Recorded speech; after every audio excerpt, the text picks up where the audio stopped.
The UFO phenomenon has fired our imaginations for 50 years. The very idea of alien beings in spacecrafts from another planet, another galaxy, holds us mesmerized. We want magic. What flying saucers do, over and above the question of are they real, is that they bring that magic back. We take all the old myths and wonder, wrap them in shiny stainless steel dish-shaped machines. Most of those who believe haven't actually experienced anything themselves. They buy into UFOs because of a few dozen blurry images. But what are they really seeing?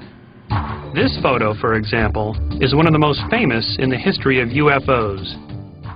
Over the years, this shot and another taken moments later have been examined many times. No one has ever found any telltale signs of fakery, no retouching or darkroom funny business.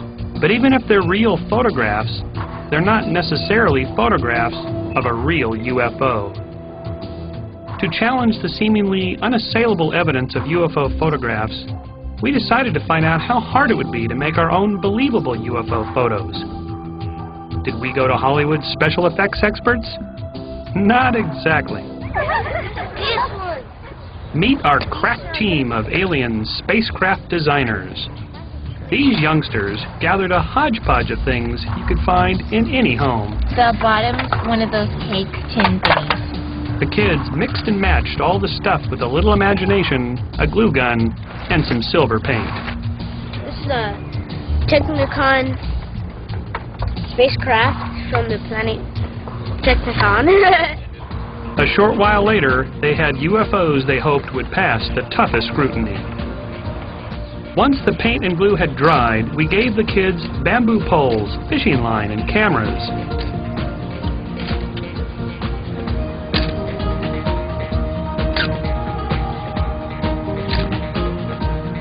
Next, they took turns tossing and photographing a Cadillac hubcap.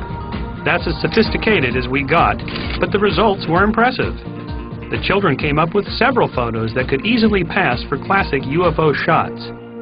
We were ready to go public. I mean, you guys have seen photographs and videos of UFOs? I posed as a UFO author and displayed the photos at a shopping mall. This is my new book coming out next month, The Hard Evidence. Take a look at these photographs, see what you think. To bolster the photos' authenticity, I invented a story to go with them. Who took that? The foreman at this construction site. He was taking pictures of the house that they were building, and one of the guys said, "Look at this," and he snapped a couple shots. How many people saw it? Six different people. Yes, it wasn't like anybody's hallucinating or something. I mean, this looks real. It looks like some kind of flying saucer of some kind. They look real, but how can you prove that they are real? That's the big question.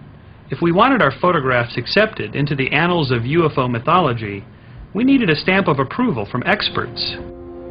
Dr. Rand Molnar of the Brooks Institute of Photography is frequently asked to verify alleged UFO photos. When he examines an image, he doesn't decide whether the subject is a real UFO or a tin pie plate, only whether the photo has been manipulated in some way. For instance, Molnar thinks this famous UFO photo looks suspicious. There appears to be a lot of what I'll call density manipulation in where the item is. That is, it looks like somebody's been in there with some sort of a drawing tool, a pencil, eraser, and I just don't see that kind of activity anyplace else in the scene. Would the computer be able to spot the tricks we use to fake our photos? First, we showed Dr. Molnar the hubcap shot. It appears stationary. I don't really see any hint of movement. But we know this object was moving because we threw it. On this count, the computer has been fooled.